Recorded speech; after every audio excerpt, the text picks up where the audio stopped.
To be honest, I don't know how to charge this without shooting it. And I fell. Bounties. But he's dead for right now, so he's gonna leave us alone now.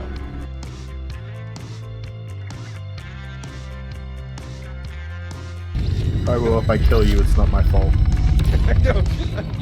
I don't believe that for a minute. Oh, my armistice zone privileges are revoked.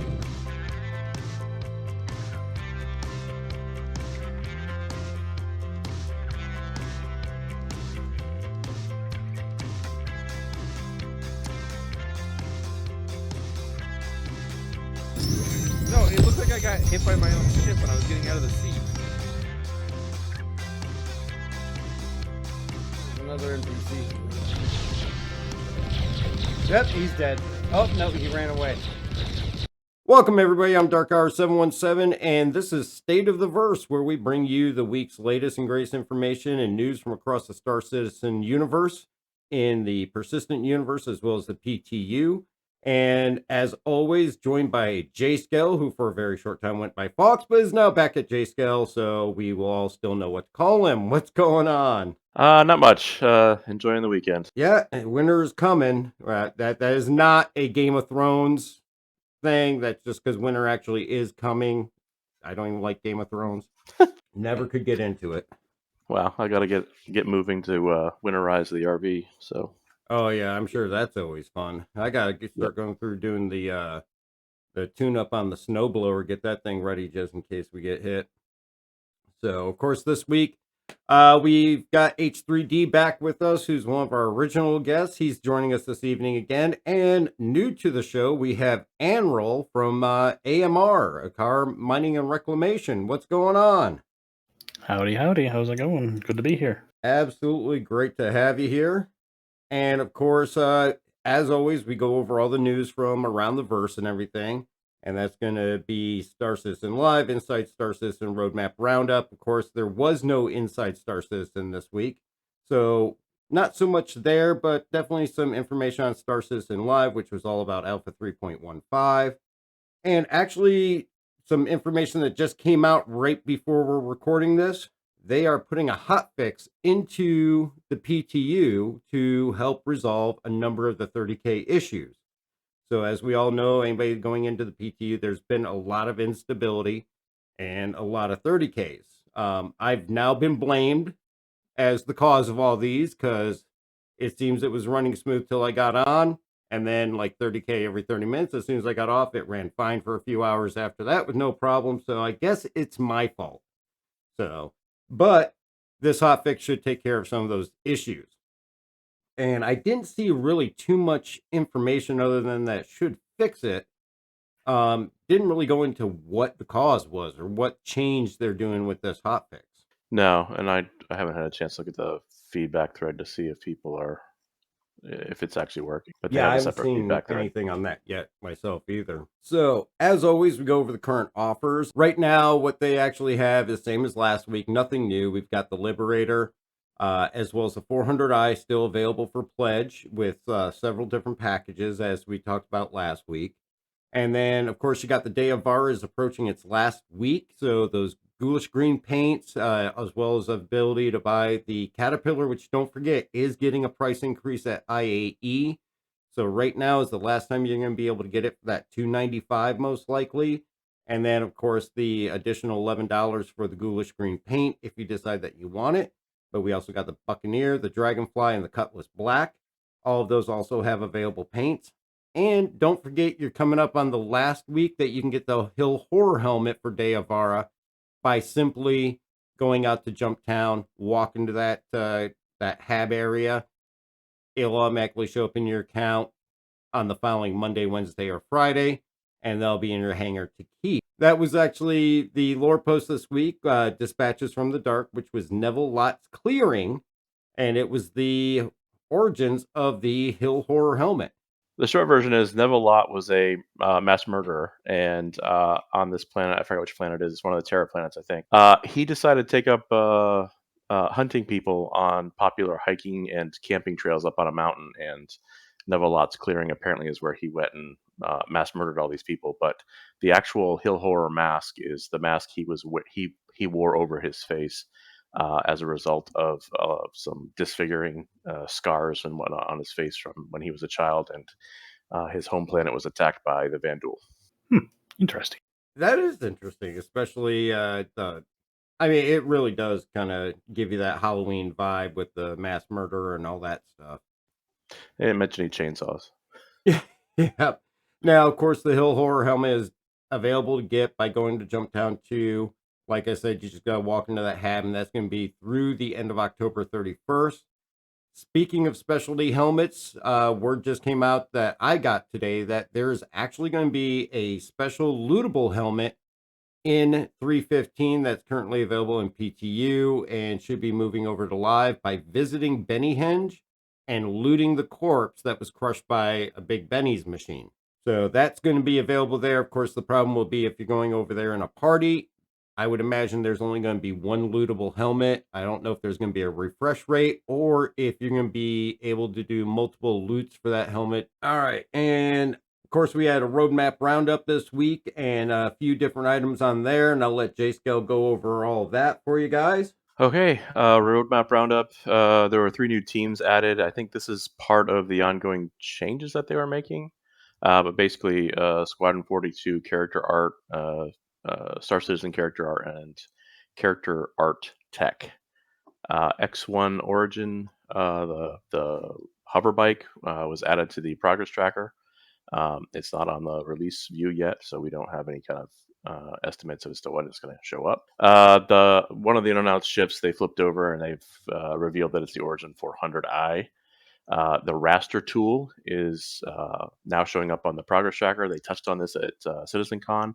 It's basically a tool used for deforming terrain and moving modular structures around, basically base building, which I'm excited about because, depending on when this comes in, that means we could get a look at the Pioneer. Mm-hmm.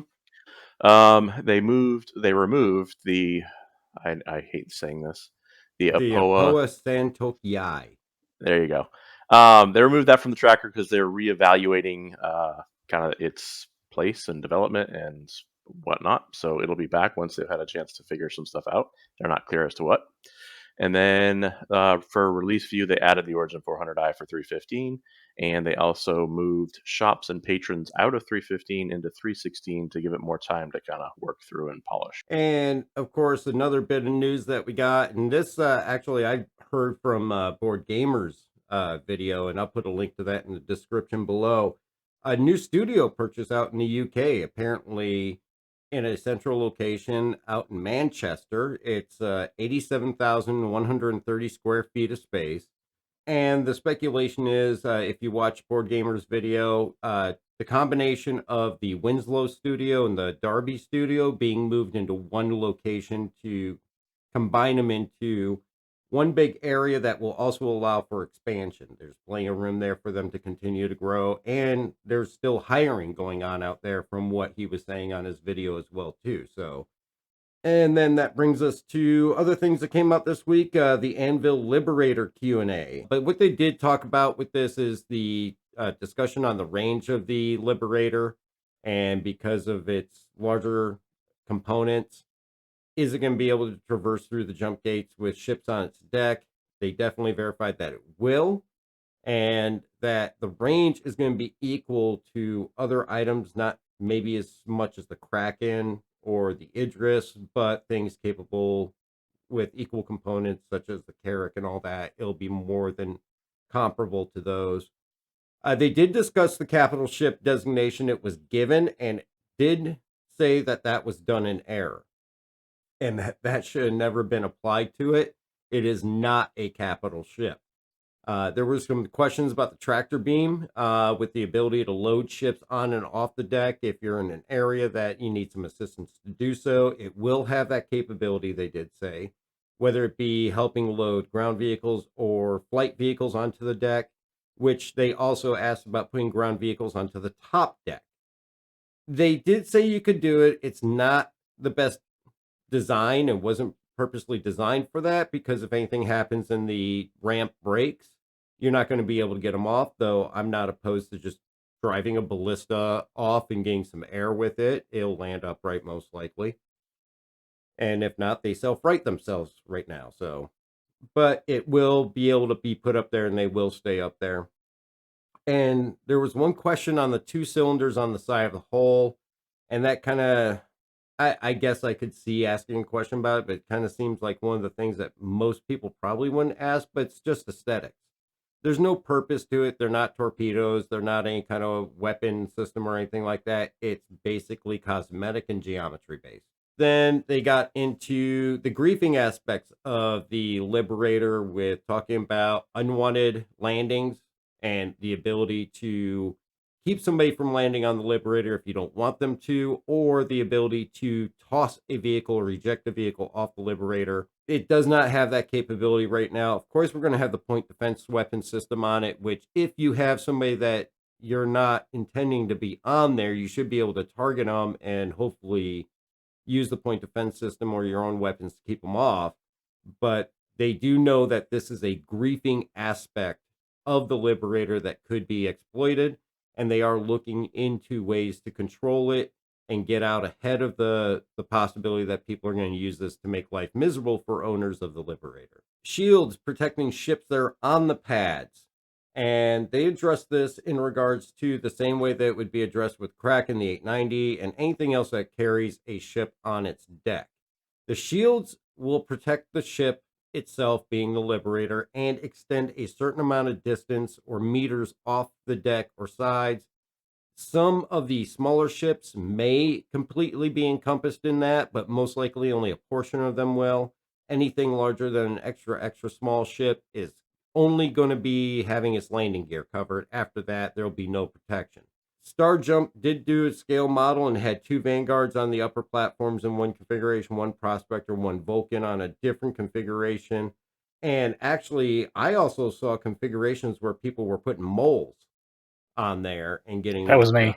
The other thing with the Star Jump thing, he took a Vanguard. He does all those cinematic trailers and stuff. Yep. So he does a lot of the 3D modeling. He took a Liberator, and the Liberator is 119 meters long. He stretched it out to 240 and created 4 upper level pads Oh my god. and two on the little ramp that goes down. It's actually pretty neat looking. Maybe we'll see a Liberator V2 by the time they release it. Yeah, he called it the XL Super version. Liberator. He called it what? The Super Liberator. Creative name. And Anvil, you were saying you put the mole on there, but what else? You had 315 on there as well. Didn't you have a Prospector also? Vulture. Vulture, okay. Yeah, so I could take it, just kind of set up my little fleet and take it out in the middle of nowhere, and whatever I can find, I can pick it up. Yeah. Now, they did also address the repair refuel capabilities of the Liberator and saying that we'll have very limited refuel and repair capabilities, basically allotted to just the 2 crew members that are going to be on there. And it's really going to be geared towards the small fighter size. So I don't think we're going to see where you're going to really be able to do much as far as, Vanguard or larger very quickly. I would imagine that based on the size of the ship will also determine how much of a repair it can actually do on it as well too. And of course, the Q&A also got into the cargo capacity and rules of cargo on board the Liberator as well. Well, they said it's going to be the repair and refuel stuff was going to be by hand. So you're going to be using stores on the ship to actually refuel and repair and all that stuff by hand, Yep. which I could see somebody rolling out a drum of fuel and try to hand pump it in space. 5-gallon drums. Oh God! Could you imagine mini game just rolling out 55-gallon drums and having to play a mini game to hand crank the pump to put it into the ship? Yeah, and if they get loose, it's like Donkey Kong. Somehow that would not surprise me. It really wouldn't surprise me, I would say, either. Imagine getting halfway refueling something like a Vanguard, and then you 30K and you have to start pumping all over again. Oh. All right, so that brings us, of course, to the PTU 315 version, which currently right now we're at 7835451. It is still in PTU Wave 1. We have not gone into the second wave or open to everybody yet, so still doing a lot of testing. And aside from the information we got this evening, up until the point that we first got on, it extremely buggy. But with this hot fix that they put in, it should hopefully take care of a lot of these 30Ks. We won't know for sure until we get adequate time to get in and test it out. But definitely all of us have been in over the last few days since this patch came out and have experienced it. And really, it made it really unstable. I mean, probably worse than even when 313 or 314 came out in PTU. I think this has definitely been the worst out of the last three. I know Anvil, you've been in with me and H3 and J-Skill. You usually get in morning times when we're not around, and I don't recall you saying anything was doing any better during those times. It usually is a little bit like what I usually find. Well, for my time zone, it's between 4 and 5 that I usually get on. I usually experience 1 or 2 30Ks like when I first get in, and then it usually stabilizes, and I'm good for an hour or two. But the past couple mornings that I've tried, it hasn't. I haven't been able to. I haven't seen the stabilization that I'm used to seeing. So Right. And I don't know if Anvil or H3, you guys have seen anything outside of the times I've been on with you guys, other times of the day when you've been on. It's still pretty bad. Yeah. Yep. I Yeah. haven't had a chance to try since the thing got pushed today, but I'm hoping to try it this evening. Yeah. I mean, it just got pushed not too long before we got on. So with less than a half hour before the time that we got in, it got pushed, I believe. and I'm looking at SE testing chat right now, and there's not really a lot of traffic in there, Mm-hmm. but there are people reporting that they were sitting at like a 0.00005 B win for quite a while before it finally died, and so it might be kind of what we saw was at 314 when they were trying to tweak Xenothreat, where they got to a point where the server would die, but it wouldn't actually 30K, and you'd just be sitting there like, okay, Yeah, that had to nothing's do working. with when the Idris wasn't coming in and such. Yeah, so it's just a couple reports. I wouldn't bank anything off of this because literally there's no updates happening like it does during the daytime. So Yeah. So of course, and a lot of the information I got here coming from 315 is actually just off the patch notes. One thing that I found interesting, they found out, and I know H3, you and I experienced this, and I think Anvil, you did too. But the random freezing, you'd just be walking along, all of a sudden everything would freeze except for the NPCs and the background animations. It was just yep, like if you were a player, you were the rusty old Tin Man on Wizard of Oz. You weren't going anywhere. yep, Apparently, this was caused by people surrendering to security. If they had a crime stat, they got scanned or they got pulled over, they hit surrender, and it would freeze the entire server. Supposedly, they've got that fixed now. So hopefully, we won't see that anymore because that was Hopefully. definitely getting very annoying. I only had one time it actually recovered from that. We talked about 30K persistence coming in, and that is now in the PTU. And I know from our gameplay over the last few days, it works. It actually freaking works. And keep in mind, and they address this in the Star Citizen Live, this is a temporary fix. This is not supposed to be the state that it's in to keep your cargo, your personal inventory on the ship and all that. It's a temporary fix until they get full server meshing implemented.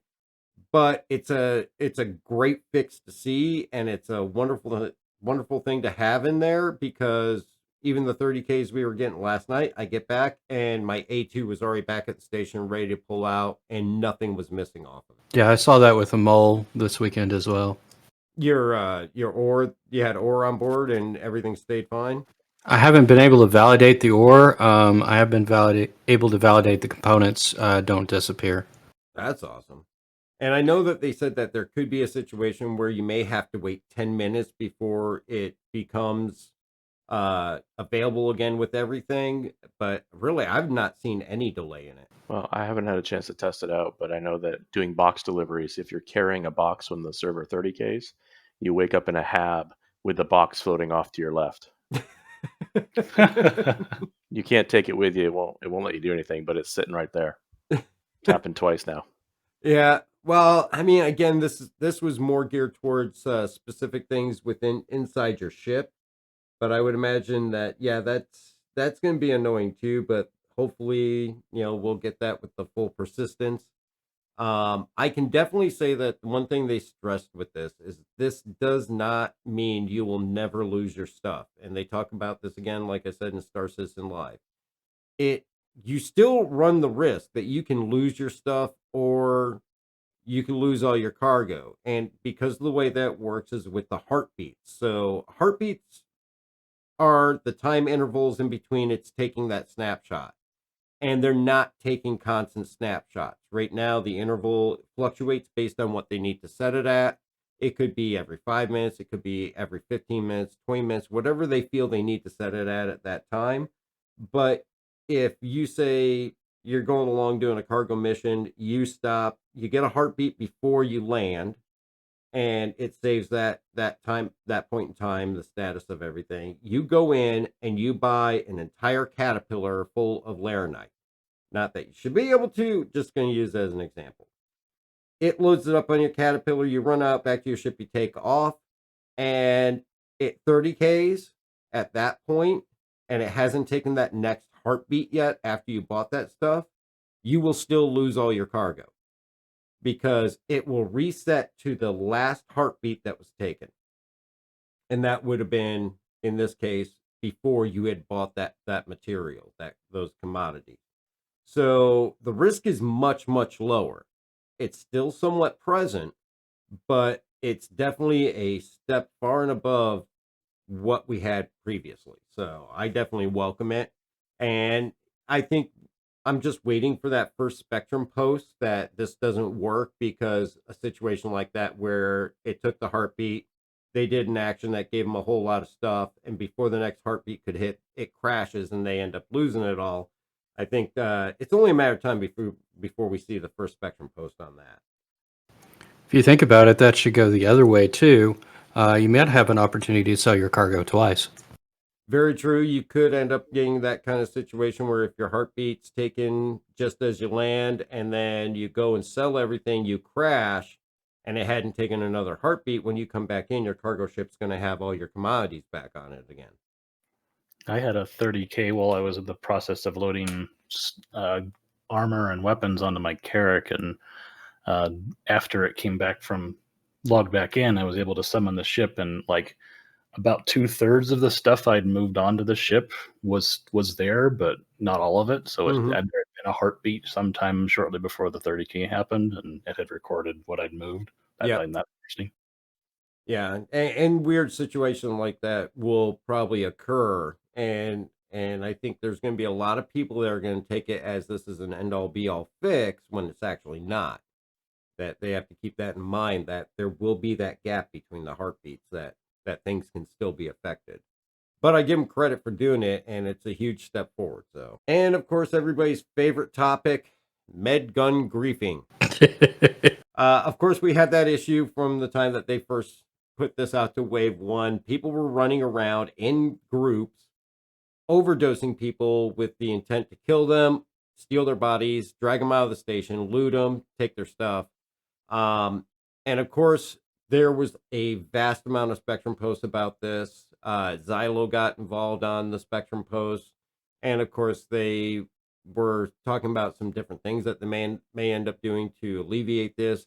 What they actually finally did was they disabled the tractor beam and the med guns from use in any of the green zones or armistice zones. Now, the one thing they want to make certain that everybody is aware is you can still heal yourself. So if you get injured, you go down a staircase and break a leg and you need to get healed up at a station, you can still pull out your med gun and heal yourself and get back on your way. You just can't interact with other people with it. And I think for a temporary fix, it's acceptable. I mean, they give you the ability to still heal yourself, and they keep people from really messing with you and griefing you when you're just trying to play the game. Yeah, it might make sense to reduce it down to your party, or if you've issued out a help me mission. Yeah. Well, and there's a couple of things there. One, they've said in the past that they want to get rid of the green zones, the armistice zones, and have like AI guards and other things like deal with that. But then the other thing that I haven't heard them address, and I'm surprised yet, is when you do the healing mission, beacon, whatever the help me. A lot of these, from what I'm seeing when I'm in game, a lot of those medical beacons are coming from people doing the bunker missions, and you can't go in to heal them because you're going to get shot at by all the guards. Mm-hmm. So, where I'm going is, if they can fix that, then technically they could be able to possibly come up with something, a solution there as well, Yeah. for like the green zones. Yeah, and I know in regards to the green zones and all that, they did say that ultimately the goal is that there's going to be more security, there's going to be more guards on hand, so that if somebody does commit an act in an armistice zone or something like that, it's almost going to be immediate that they're just going to get taken in, shot, whatever there based on their violation. They also said that keep in mind that when you're in an armistice zone, that if somebody does kill you with a med gun, that you're not going to be lootable because you're in a station where security is present, and it's assumed that if you go down in a station, that the on-site security are going to take care of the situation and they'll recover all your stuff. And that's why right now, if you die on Everest, or any of the other stations where you can reset your med point, that you retain all your stuff. You'll still wake up in a hospital gown, but all your items will still be in your inventory to put back on. All right. And of course, with the tractor beam, we saw at Grimhex people blocking pathways, using crates to block up doorways and keep people from being able to get around the station. So that should be handled as well too, with the fact that tractor beams will no longer be able to be used in the armistice zone. Jasko, you were the first one to bring this to my attention, but it's in the patch notes. New Babbage is a little broken. I actually kind of like it. You like the extra close parking? I do. Well, Mandalorian was having a lot of fun with it today. I saw was- that. That was hilarious. My question is, who put the NPCs out there on the ice? Oh, He's walking out. they spawn on the benches in the walkways because the benches are still there, and when they stand up, they fall down. And they just continue to walk wherever. Yep. I know he took a tonk to help some of them. Yes. So yes, a number of buildings in New Babbage right now are missing walkways connecting the plaza with the commons area. Does it affect it both ways? Does it also affect the promenade going over to Wally's? Yes. That's the So- side that it affects. Oh, okay. So what about the other side going over into the New Babbage Plaza where Omega Pro and all that is? That No, side you is fine. Yeah, Okay. you can get over there. You So can it's spawn on ground one vehicles side and all not that. the other. But now is your chance to get PTVs in there if you want to. There's a convenient door. With 315 in the patch notes, they also reminded everybody that currently, if you pick your home residence point as Orison or ArcCorp, you're going to have those issues with the ground vehicles being available because there are no ground vehicle spawn points there. So they are still highly recommending that when you set your home location, to try to use Lorville or New Babbage if possible. Of course, you can still pick, obviously ArcCorp and Orison, but do so, you have to know that you're going to be missing those vehicles there. So just keep that in mind. The other thing that they brought up is the 600i lift is invisible, but it's there. It's kind of like Wonder Woman's jet. Due to some issue with the Viz area, the lift comes down. You can't see it. From what it sounds like, maybe you can see the control panel, and it can still be fully used. You just can't see it at all, but it is able to be functioning. So keep that in mind. Very interesting, which I would imagine it just looks like it's always in an up state. Yeah, I haven't looked at it, but the Nomad has a similar problem with its door. Door into the bridge on the Carrack kind of looks like it's an empty void, and then you step through it, and suddenly you're in the bridge. in. Oh, I went up to the upper deck and went across, because the upper deck, the upstairs hallway is fully there, so you could come in and then go down to the lower side of the bridge. Yeah. I didn't trust the missing area there. I didn't. I wasn't brave enough to step into the void. Yeah. Yeah, it's really still there. It's just the visibility doesn't click on until you cross the threshold. Yeah, there's also the med elevator that's right in the hallway of New Babbage as well. Yeah. Yeah, I haven't seen that one personally myself yet. And Oh, it's wasn't somebody on the other night where our corp buildings were in the middle of the tramway or something? Oh Yeah. yeah, that's been a problem since the patch was released. Yeah, and I've seen a lot of posts where people are complaining about the trees on New Babbage, like the forests are gone and whatnot. Oh, I haven't I ran think into that one yet. I know when I went to do the A2 videos, the forests were there, or at least in the section around the necropolis. yeah, in certain areas they're still there, but in other areas I guess they're gone. I personally haven't paid attention, so. Yeah. Well, I know after I bombed them, they weren't there, but I only dropped 8. So some other issues that we're seeing with the PTU patch, inventory items can block the filter buttons, but really the inventory interaction I think has definitely gotten better.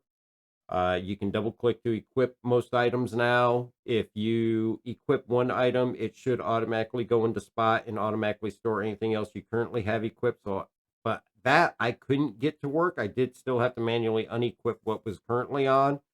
And of course, that adds a little bit more ease of use with at least the double click feature for those that were having trouble trying to do the drag and drop or weren't using the right click and equip feature. That was a big improvement for me. And I know some people said they're running into an issue with things spinning around Spinning around how? in the inventory menu. The items do rotate now when you hover over them, so you can Yeah. see what they are. Yeah. Yeah. And I know that they had mentioned they addressed the icon issue. I'm sure we've all seen it where it's a set of arms for an armor set, but for some reason there's a picture of a leg there. Yeah. That's been supposedly taken care of as well too. And they had some issues with the blocking of the filter buttons that are supposedly taken care of now too. Well, they created a sort button, but they also created quick filter buttons, which um, great. But you click on the armor one, and it's all of the armor pieces. If you have a lot of armor in there, it's every helmet, every arm, every chest piece, every whatever. Yeah. So it's not as handy. Yeah. So. Yeah, it still seems a little bit buggy as well. Yeah, and I know they did say that we're going to see continual improvements and adjustments to that as we go too. I mean, definitely for the size of the patch that it is. I mean, I think we're going to be seeing adjustments and all that being made for a long time to come with medical and inventory, probably all the way through IAE and possibly up to 316, just because of the size of everything they're trying to accomplish in this one patch. Agreed. Yep. Yeah, they still have a lot of items they need to categorize into the right slots as well. Oh yeah, Pico just got classified as other yesterday, I think. So Instead of consumable. yeah, was he a consumable before? Can you I don't consume remember. a Pico? I don't remember. I don't know. I guess if you're stuck on a mountain out on Microtech and you need something to eat, I guess can you cook Pico? May not Possibly. be very tasty. Maybe that's what the cutting laser attachment is for the multi-tool. That would make There sense. you go. So those are some of the bigger known issues. There's actually an entire list of known issues that's even more than that, and we'll make sure there's a link to the patch notes in the description below. But that brings us into the feature updates. Okay, so some of the stuff we've already talked about up above, so I won't rehash them. But they obviously we've been talking about it just now. They've done an inventory polish pass, and they're going to continue. Part of that was adding the double click and the little bubbles off to the side instead of trying to mash a med pen or something onto your belt underneath the arm next to a gun. It's a lot easier to do it now. It also supposedly shows the status. So if you have a clip that's like half full, it'll show you that it's half full. I haven't noticed that yet, but supposedly. Law system update. You can now pay off a crime stat level 1 at the kiosk. I'm scratching my head on this one because unless you get the crime stat inside the station or inside the green zone area, away from guards, I don't see how you're going to be able to pay this off because the turrets are still going to shoot at you unless you manage to get into like a hangar somehow. Grimhex. But Grimhex doesn't shoot at you. No, Grimhex doesn't shoot at you, but I did get a crime stat one last night. I flew out to Grimhex, went in, cleared it, and all done. Okay. You could also probably land outside New Babbage if the door from the up to the Commons is still there, and you can get in that way. And Yeah. if you can make your way to, because I don't believe that there's a crime payoff panel down there. The closest one I think is on the way to the spaceport in Aspire Grand too, aren't they? Yeah, I think so. So They're yeah, also if you could make it to Aspire Grand. They're in the hangars as well, so I was wondering if they had them in the surface hangar. So if you did park at the Commons and you went into the ground vehicle terminal, I wonder if they're down there. I don't I don't know. recall Good look. seeing them down there. I know it's not right there at the ASOP where you go. It might be further down the hall, but I don't recall seeing any there. But if they're at Aspire Grand, you can get to Aspire Grand without running into a guard easily. Down player polish, I believe they said that you can now see your display when you're down instead of it being completely illegible or unreadable. Increased medical beacon to 15K instead of 10,000. Uh, I still don't. I don't know if they're trying to incentivize us to answer more of them, but like I said, a lot of the ones I'm seeing are people that are on the bunker missions. They're inside the bunkers behind a whole bunch of guns. The turrets will fire at you, and the guards will fire at you, as well as the bad guys that are in there. So you're going to get a crime stat if you manage to get to the person, because you're probably going to have to drop some people. So 15K isn't enough for me. Well, So sorry. I would think that if they can get it to where obviously the guards don't shoot at you if you have the bunker clearing mission, if they can make it to where the guards don't shoot at you if you have a med beacon mission, I would think that they may be able to go something that route. Yeah, it's that, or the down player is going to have to share the mission with you, which was hard to do before when you were down because you couldn't see anything. Well, that and you can't access your Moby Glass when you're down. Oh, it's still broken? Yeah, you cannot get into your Moby Glass. It gives you the text in the bottom left corner to hit, the button. I think it's M to send out a med beacon request. But other than that, you can't access the Moby Glass to do anything else. 400 eye polish pass. We've been talking about this a bit. They reverted it back to the almost original configuration when they first released it. So they lowered it back down and changed a few other things. Testing on this, I have not tested it, but apparently I think H3 did. Atmospheric speeds improved. Oh, absolutely. Yeah, the handling is closer to the 600 now. It does fly faster than the 600 in atmosphere. It's definitely getting improvements that's making it much more enjoyable. Yeah, you said you were getting up above 300 SCM in atmosphere, right? Yeah, that was at Microtech. Nice. And before it was pegging out at 187. Below that, when it first came out, I think I was without boosting the engines or anything else. It was, I think SCM was like 87, 78. No, it was 187 when you're right on the surface. No, like when we first tried it out, like when the first patch came out, it took a day to get. It was like the Reclaimer trying to get out of atmosphere. Oh yeah, that was real bad. If you didn't mess with anything. Bug fixes. Ships on pads will no longer end up in an unknown state, which would be really handy because I'm tired of claiming ships that I've landed. Items should correctly save in inventory when looting a crate. We'll see. Toby gaze should be available to use without an active tracking source. Yes, and I don't know. Are you guys up on what this Toby gaze is? No. Well, I was reading some stuff about the targeting.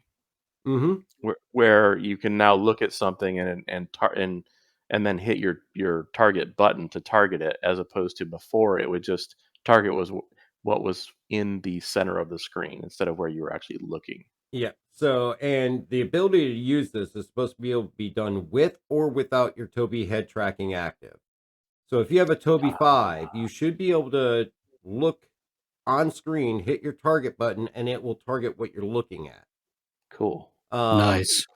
I've been messing with it. I haven't really gotten it to work that I've noticed yet, but I was also messing around with settings, looking for a setting that I had to switch on. But apparently this is a always active feature.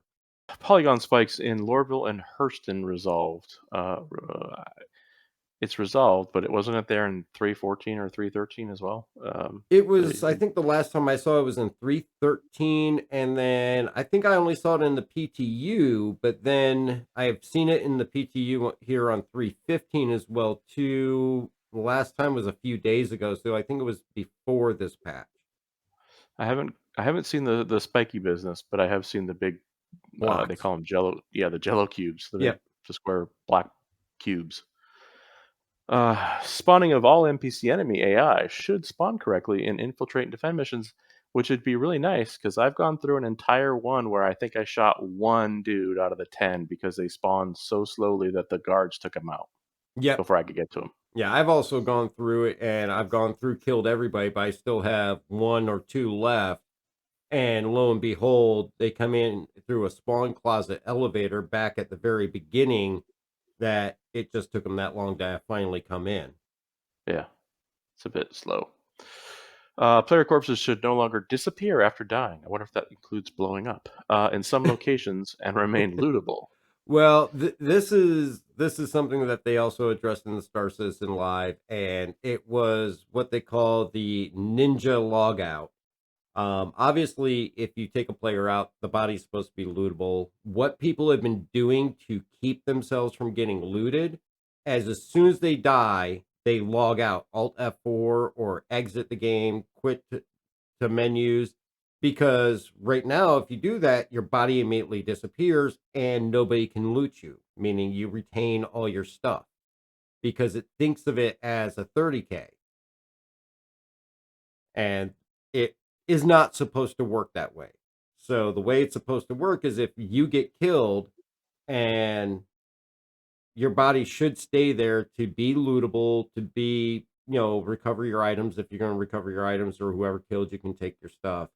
So the ninja logout will no longer help you keep all your stuff and keep people from looting you. Switch fire mode on turrets is supposedly fixed, and it will no longer stop working after a single use. Yeah, that was one we ran into with the Hammerhead, as well as the number of other ships. You get in, you switch the fire mode, and then if you switch it once on there, you can never do anything with it again. And it was a bug in the game, and we ran into this with the Hammerhead a few nights ago. We also ran into it with some other ships.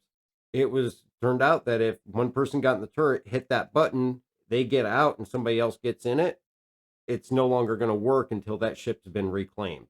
Technical section, they fixed 12 client crashes, 2 server crashes, and a partridge in a pear tree, or 1 server memory leak.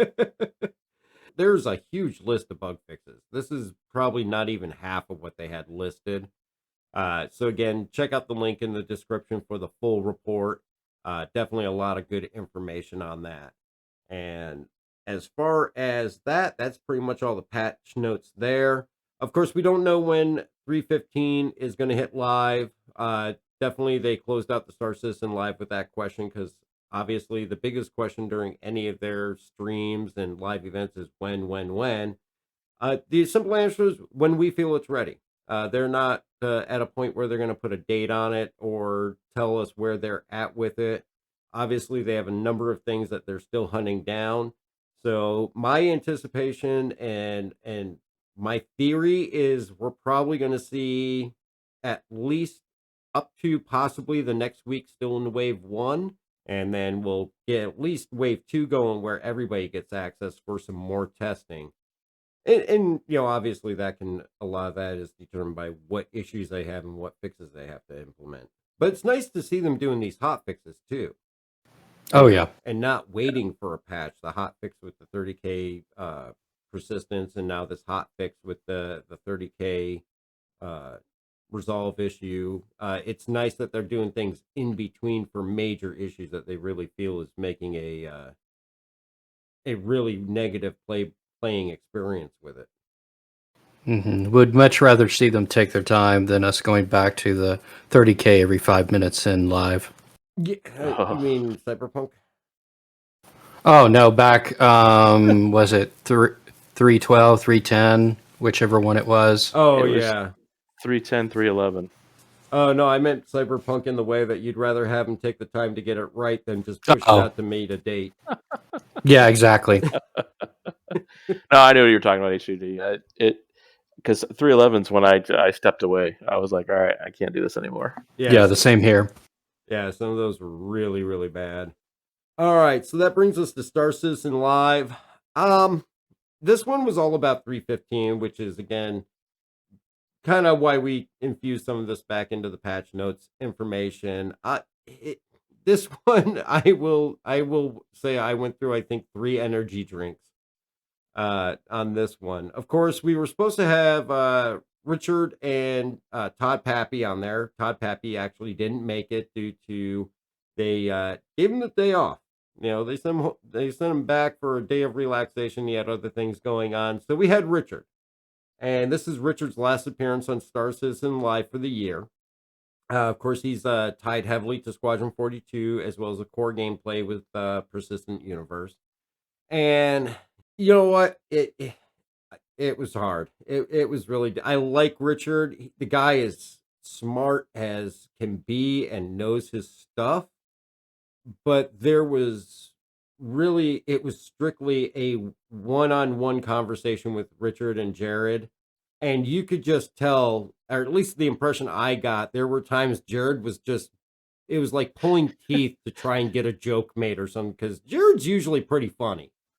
And he He was made a making couple of jokes. little, smart ass remarks and jokes there that just nothing out of Richard on it.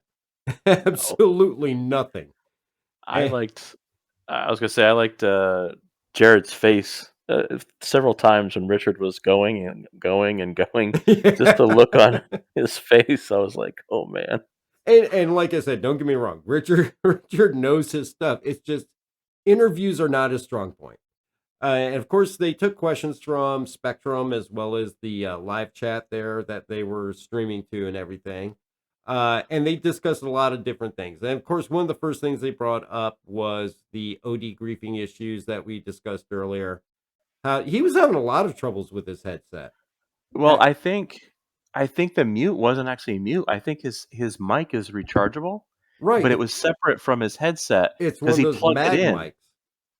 Yeah, he plugged it in and he had a cable hanging off of it, and then we could hear him. And Yeah. so he's like, "Ah, I'm just gonna have a wire hooked up to me now." I was like, okay, dude." Yeah. It's one of those magnetic ones you can stick on the side of headphones if your headphone mic it doesn't work or you don't have one. Ah, there you go. And that's Oh, why he took it off and held it like Bob Barker there. and Um, that was my favorite part because Jared was making Price is Right jokes, and and he you wouldn't asked even Richard. ask to spade and neuter your dogs. Yes, he asked him to say it, and Richard just looked at him Like like, I said, there were jokes going there that you had this blank stare from Richard, and it just seemed like it just went right up and over his head. And of course, he went into the use of the med guns, the multi tools being disabled for other players in the green zones. Also discussed that they actually took this issue up with Tony Z and Chris Roberts as to what they were going to do about this. But basically, the way he put it is we're making it like 314, which somewhat true. They kept the things usable, like we said earlier, so you can at least still heal yourself. And they stressed that a couple times throughout the this portion of the conversation, and that honestly in the future this is something they're going to be really looking forward to looking at a permanent solution with this, because right now this is just a temporary solution. um so we'll see what they'll get into. They did consider giving the option to pull weapons and fire on the criminals, but they really thought that that would just be throwing gas on the fire, and I think that you just be, yeah, definitely creating a bigger issue um if they went that route. I think they truly went the right route with this one. and So I just want to say, I think that the thing that stopped them on giving us the option to pull weapons and fire on criminals is because they didn't want to do the coding to allow us to shoot at somebody with a crime stat, because it sounded like they were going to limit it so we couldn't just shoot each other. they'd have to. I mean, they'd have to find some way to limit it. I think they would have done it if they had been able to. Yeah. I mean, because if you look at the griefing situation we got now with med guns, now if you just make weapons free on all the armistice zones, you're really just going to be making the griefing issue worse. because then people are just going to be running around the armistice zones shooting everybody just to make them miserable. But I think for what they got, it works for right now. At least resolving the griefing. And the thing with the griefing, obviously, we're coming up on IAE, and of course, what happens with IAE is you get the biggest free fly week of the year. Do you really think they want people getting in for the free fly or testing this out for the first time or playing it for the first time to really deal with this crap, trying to get off station or something like that, and somebody's just ODing them left and right? Oh, I'd agree. Absolutely. So, I definitely think that you had to get a fix now to at least some level to avoid that. They talked about the inventory systems and whether it's going to allow for future shareable items within the party members, and they were talking about this on 2 different levels. As far as shareable ship inventory, so let's say Anvil's got his Carrack, he's got armor sets in his armor lockers, he's got things stored on board the ship. We're in party, H3 wants to grab an FS9 from the ship.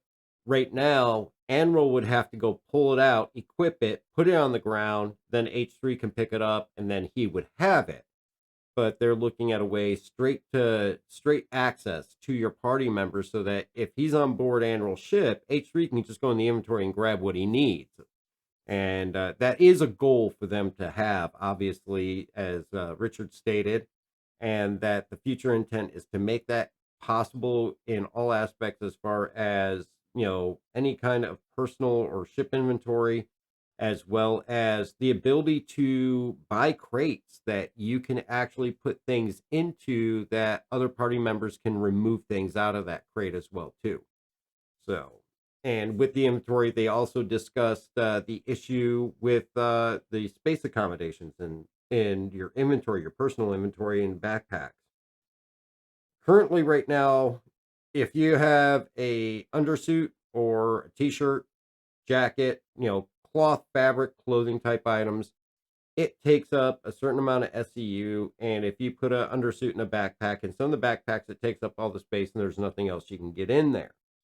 Richard actually acknowledged that that's not the way it's supposed to work. And I think we even discussed this on stream one night, because an undersuit is foldable, pants are foldable, t-shirts foldable.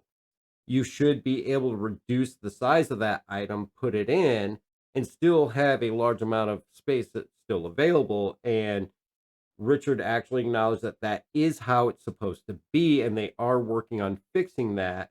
It's supposed to be set at a level that assumes that we're not all hoarding slobs and we're going to fold our clothes before packing them away, and that it's supposed to be a much smaller amount so that we're going to have more storage in these items when we're using those cloth and clothing items. And that gives us confirmation that the micro SCU was way off on a lot of items. Yeah, some of us were talking about trying to put stuff in the 400 eyes inventory to move it from location A to location B, and you drag one flight suit into the inventory, and it's like you're pretty much done at that point. You couldn't fit anything much more else in, not just backpacks. Yeah. Figured there was probably something wrong when we could fit mining heads into our patient outfit pockets. Yeah. I would say that would definitely be a little bit off. And of course, with the inventory, that was also brought up too about ship components and all that. Of course, question from Spectrum came about the inability to move ship components. That when you buy ship components, it's if you buy it in New Babbage, is that New Babbage, you're not hauling it anywhere else. If you want to put that on your ship better be in New Babbage where it is before you can equip it, or else you're going to have to go get it and bring it down. And Richard addressed this in the fact that pretty much the inventory aspect of things is huge. What they've done so far is only a small portion. And of course, with how big it is, they can only do so much. And the ability to haul components from area to area is just not something that could make it in time for this. He did talk about the Hangar app that's going to be coming at a later date. Currently, we got a note here that we're looking at 317 for that, and that should help with some of those issues, and the fact that that will help with how you're going to get those components moved around if you need to. Yeah, it'd be nice to see a safe option for moving inventory from one location to another. Safe option takes much longer, but you're guaranteed to get it there. Yeah. They talked about a couple of those things, not in this episode, but in the USPU feature team, I think it was. Yeah. SC Live. Go ahead. Oh, I was going to say, yeah, actually, that was a point Jared said that that's going to be a future discussion that will also get brought up with the future USPU team in another episode down the line. Yeah, I used to they were. just put stuff into a certain location and then it'll be there somewhere else the next day or whatever. Mm-hmm. Yeah, and they were saying that they were looking at all sorts of different options and ideas around it in that episode. And one of the ideas was moving, like if, and this was more around trade too. If I had, I don't know, a couple coolers that Dark wanted, and I wanted to sell them to him, he could buy them, and then they would love to get to the point where they could spawn a mission where somebody else could come and pick those packages up and move them to wherever Dark Hour is from wherever I'm at. So they are looking at that. They also one of the other things he did mention, I think, in this episode, whereas the armor closets or armor cabinets, whatever he called them, on the ships will become save spots where you can actually configure a loadout and then just interact with the cabinet to switch your armor and everything on it out. Yeah, they were talking about a one-click application. Yeah, so they've got a bunch of stuff that they want to do. It's just the proverbial question of when. Yeah, and that's the big thing, is that all of this is going to take time. Somebody had asked about the ability to find their bodies after death, and I think we've all played games where if you die, it throws a gravestone down, it throws a marker down, it throws an icon somewhere for you to be able to go back and get your stuff. And Richard did go into talking about this is something they really want to put in place, because technically right now your body doesn't disappear. Even though on the bunker mission I died on the other night, I went back to get my stuff off my body and it was gone. So, but it's not supposed to happen. And having a marker or a mission that you can accept to go recover your items is something that they're looking at, and it'll make it easier for you to be able to get back to that point, especially if you're out in the middle of space on a planet surface, not around a known location. You'll be able to get a marker to get you there to find your stuff. And that, of course, brings us to why the stairs and the wind kill us. And this was actually something that was asked, and he went back to the example with like the MSR ramp. And what we would see happen would be the ramp would open, you'd walk up the ramp, and the ship just explode. And the way he explained it is, what we don't see is that the system on the back end is seeing that that ramp, or in my case, your leg or a part of your body, is constantly hitting something and registering a collision. So it could be a handrail, it could be the ground, and it's just seeing it repetitively, continually hit over and over, because the only thing that will cause death is a massive damage event. And they actually brought up an example of what a good example of what this was is, of course, we know the MSR, that was only back in 314 or 313, but way back before I even got in a couple of years ago, they had a problem with the Hornet. And the problem with the Hornet was that you would get in, you would take off, and the ship would just explode for no reason. And they went through, they did this huge thing to figure out what was causing it. And what was causing it was the pilot's flashlight attached to his flight suit. And it would register this flashlight hitting the console next to the pilot over and over again, when it actually wasn't, but the collision was registering, and it would just randomly blow up the Hornet because it took so much damage from the vibration of this flashlight on the flight suit bumping the console. Oh, that's hilarious.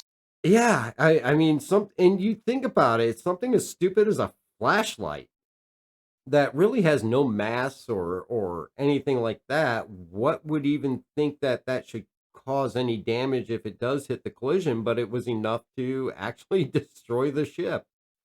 So, I mean, next time you get in a precarious position with no weapons, take out your chem light it off, and just start pounding it on the side of a ship, and you might just win. But it does explain, and it gives me a better understanding why the random deaths are happening. So that explains to me why I walked down the stairs. Something registered, either my leg, my foot, my arm, hit, because I was right alongside the handrail.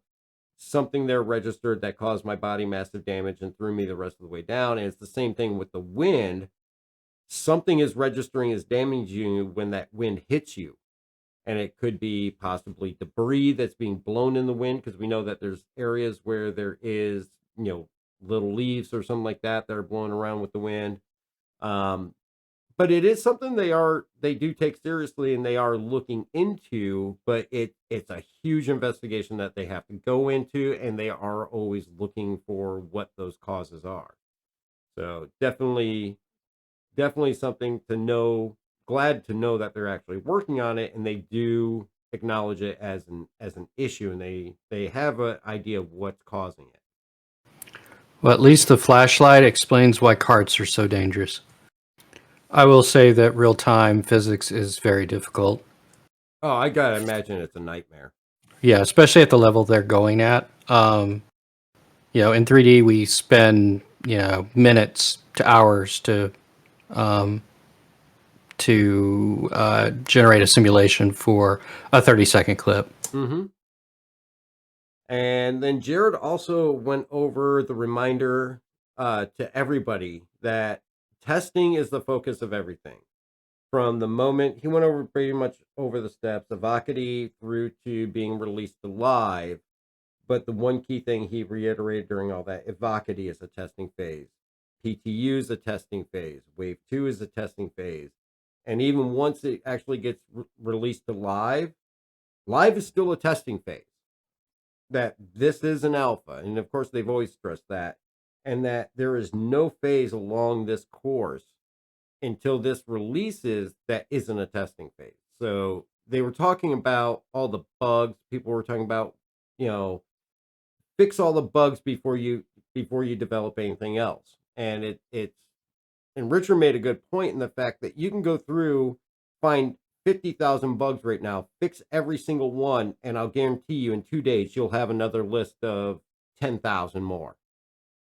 And one thing he did say, though, is that the individual teams are taking a stronger focus on bug resolution, and that where they used to have, a list a mile long of bugs with a resolution list of only a couple items, it's now starting to level out where the list of known items is coming down and equaling pretty much the list of items that have been fixed, and they are taking time and setting aside for more direct bug resolution and investigation. But he did stress that overall they still need to continue with the progress of the game, though. So that was definitely interesting to hear his take on that. Yeah, I would agree with that as well, especially being the system we're running on right now is probably going to be completely replaced. Oh, yeah. I wouldn't waste time on an old system fixing bugs on it when you're just about to write a whole new set of code.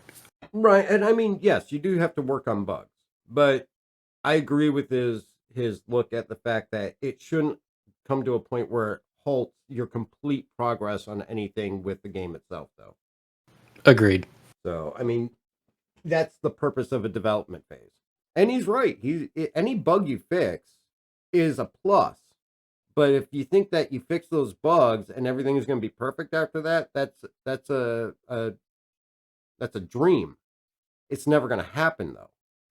Overall, Richard, taking away from everything is that people are generally happy with 3.15, with everything that we've seen so far. I think personally, I would say, yeah, I've been happy with it. And we've had our issues. I mean, we've had our 30Ks, we had our OD griefing, and some other concerns. But I think the fact that we actively see them, especially with these hot fixes, trying to fix what a concern is, that I can definitely say I'm happy with it. Yeah, I'd agree.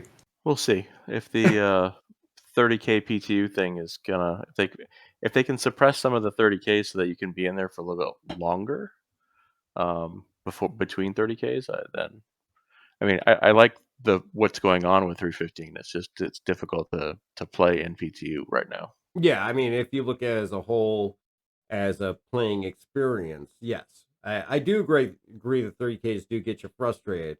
As far as the tech that's been introduced, I'm happy with how the med guns work. Happy with so far how the 30K persistence has been working, and yes, I hope the 30K resolution hotfix does definitely help.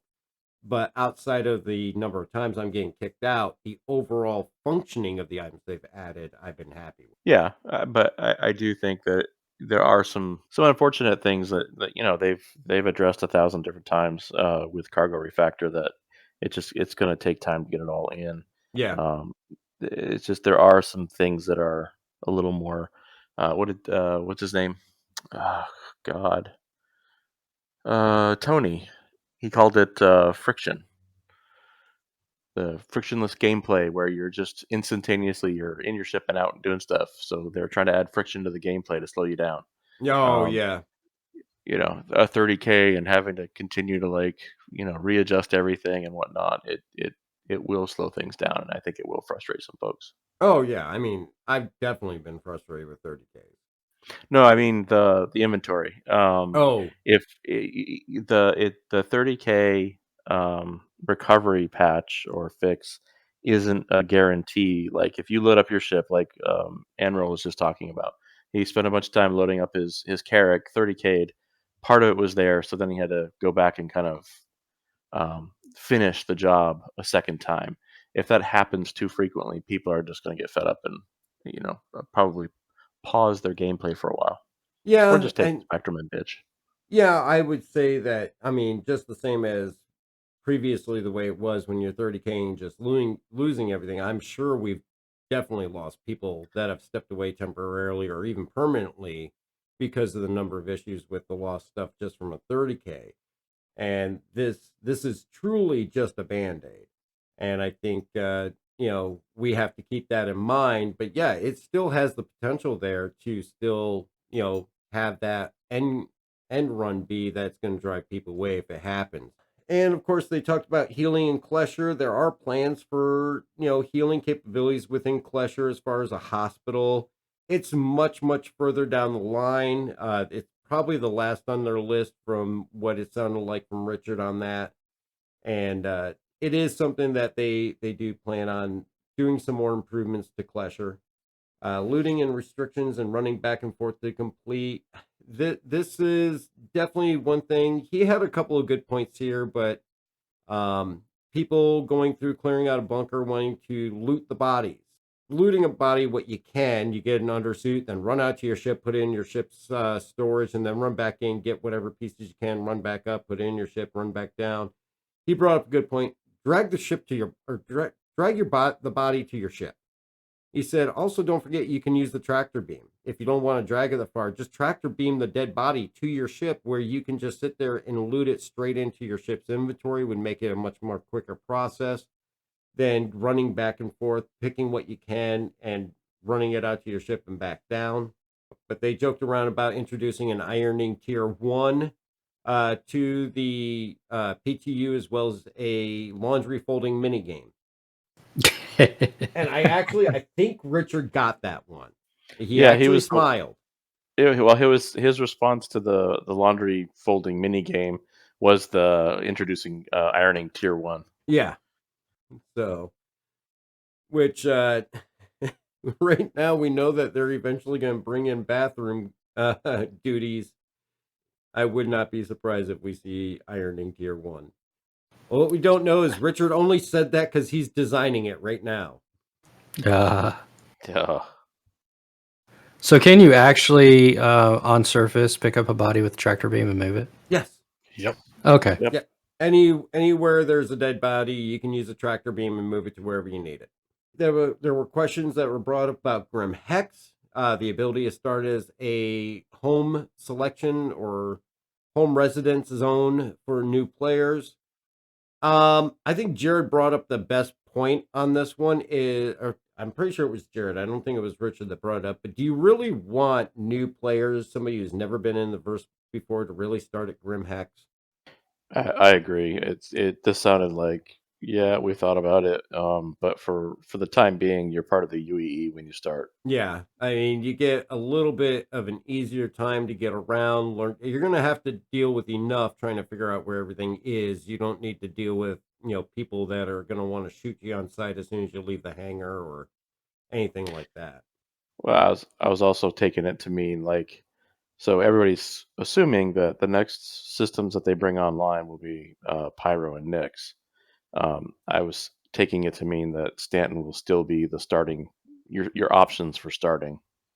Yeah, I also got the feeling that like Grim Hex may not be a place you can go to immediately. You have to like gain some reputation with the gangs of Grim Hex before you can even land. True. Yeah. it's possible because we know that they do plan on putting that reputation into everything that you do.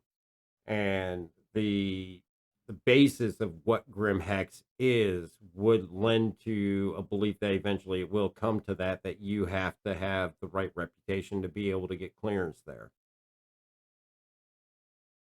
But at the same time, if they and I don't know what they're doing with this whole racing thing because it was like a big thing and they put that whole area in Grim Hex where you'd be able to go watch and participate in races, and obviously it's kind of just been dropped off the board.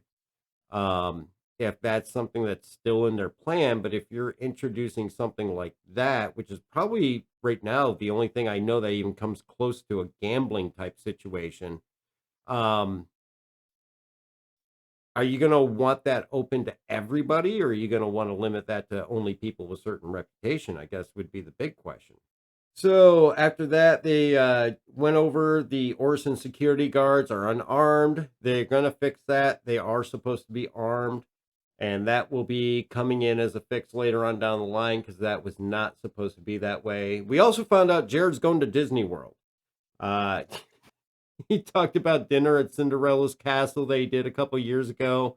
And apparently we saw a blip across the screen of his trying to emails or something like that and trying to get that planned out.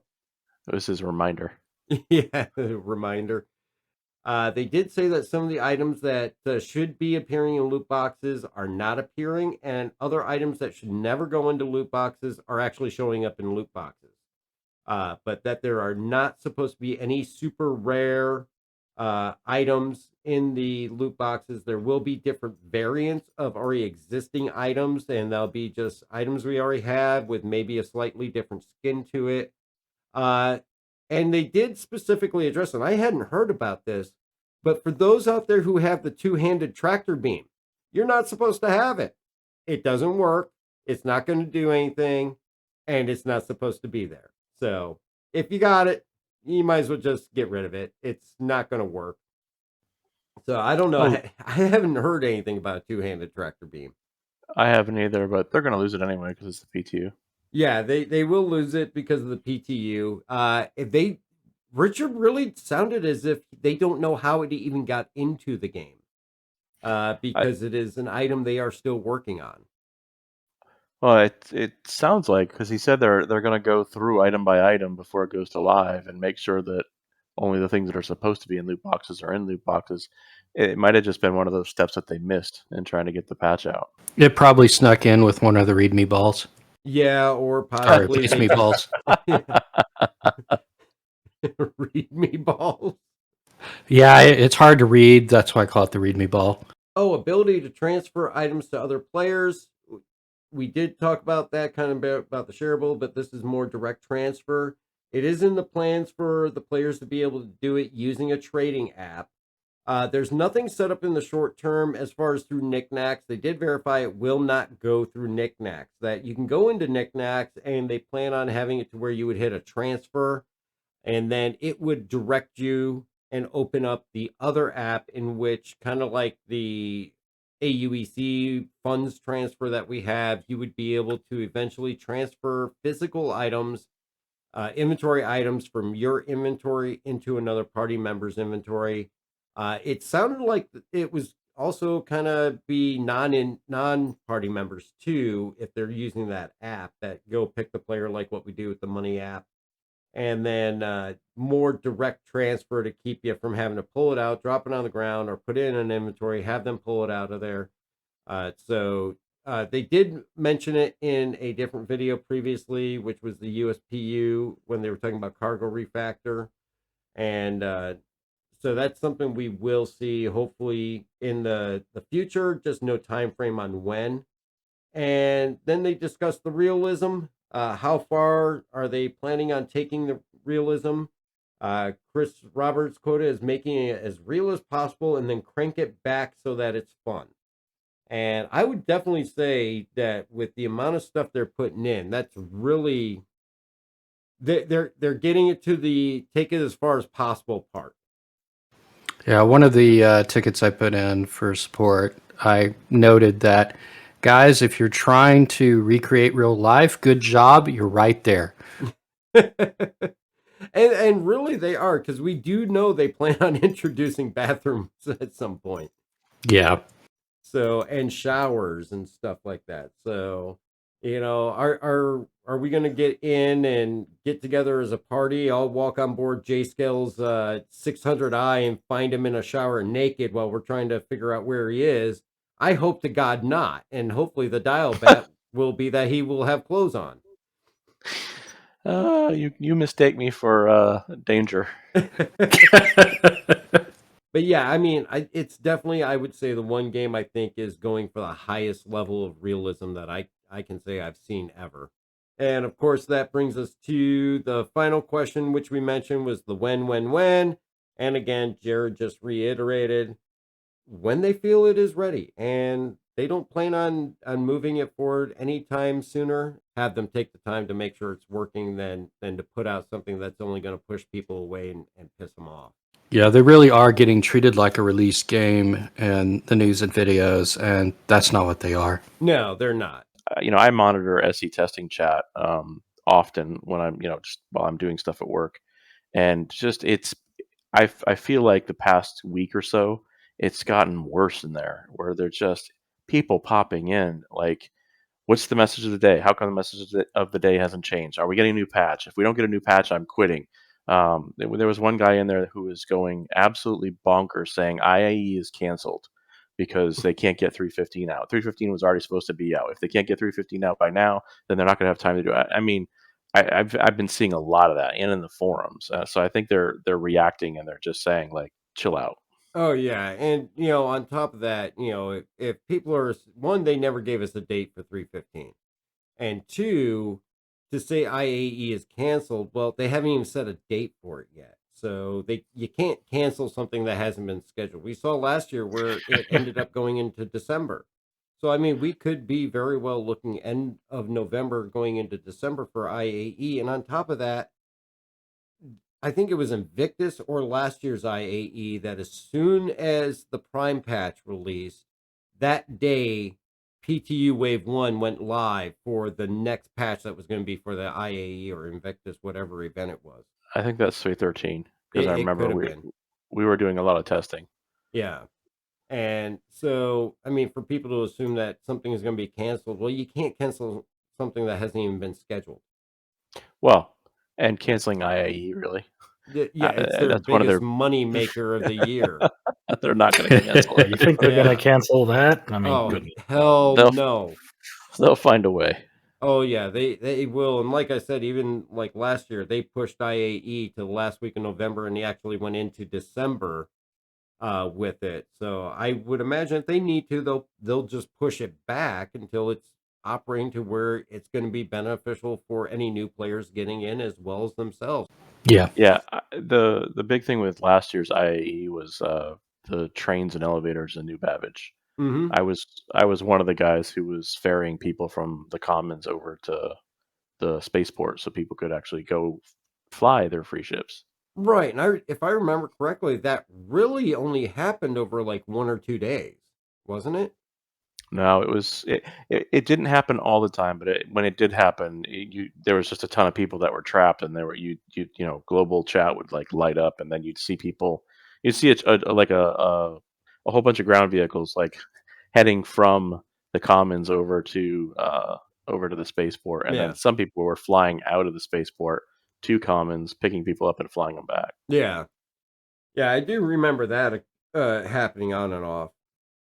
All right. Well, that's pretty much everything that we got for this week. And I want to thank Anvil from AMR and, of course, H3D from Amarok's Fang for joining us this week.